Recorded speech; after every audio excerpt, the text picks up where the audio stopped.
భారతీయ పురాణాల పుటల్లో దాగి ఉన్న అద్భుతమైన మనల్ని ఆశ్చర్యపరిచే 10 రహస్యాలు మీకోసం. ఇవి రాత్రి ఆకాశంలో మెరిసే నక్షత్ర సమూహాల లాంటివి.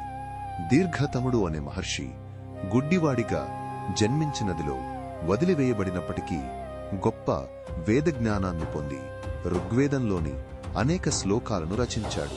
శ్రీ మహావిష్ణువు ఒకసారి కార్చిచ్చులో చిక్కుకున్న ఏనుగుల గుంపును రక్షించడానికి కరిని ఆడ ఏనుగు రూపంలో అవతరించి వాటిని సురక్షిత ప్రాంతానికి చేర్చాడు. కార్తికేయుడి వాహనమైన నెమలి పూర్వజన్మలో శ్రీమహావిష్ణువు భక్తుడైన వింధ్యుడు అనే అసురుడు అని అతని గర్వాన్ని అణచడానికి విష్ణువు అతన్ని నెమలిగా మార్చాడని కొన్ని పురాణాలు చెబుతాయి. కల్కి పురాణం ప్రకారం కలియుగ అంతంలో కల్కి అవతారానికి ముందు మహాదేవి అనే ఒక యోగిని భూమిపై సంచరించి దుష్టశక్తులను తన యోగశక్తితో శుద్ధి చేస్తుందని చెబుతారు. కర్ణాటకలోని బద్రి దేవాలయంలోని విష్ణు విగ్రహం కేవలం రాతి రూపం కాదని, అది ఆలయపురి అనే అదృశ్య నగరంలోని విష్ణువు యొక్క సజీవ స్వరూపమని స్థానిక పురాణాలు చెబుతాయి. యజ్ఞోపవీతం జంధ్యం కేవలం బ్రాహ్మణులకు మాత్రమే కాదని, అది మానవుడిలో నిత్రీకరణ శుద్ధి, మనసువాక్కు కర్మల స్వచ్ఛత, త్రిమూర్తుల ఐక్యతకు ప్రతీక అని వేదాలు వివరిస్తాయి.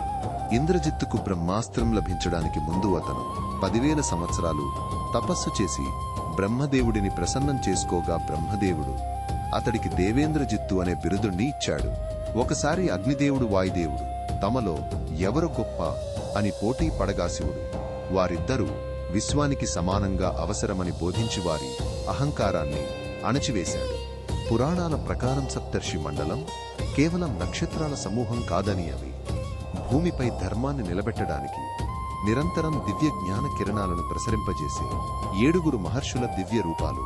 భారతీయ ఆచారాలలో ప్రతి శుభకార్యానికి ముందు పలికే స్వస్తి వచనం కేవలం శుభాకాంక్షలు కాదని, అది విశ్వంలోని సకల దేవతలను శక్తులను ఆహ్వానించి కార్యక్రమానికి దివ్య రక్షణను కల్పించే ఒక ప్రాచీన వేద మంత్రం.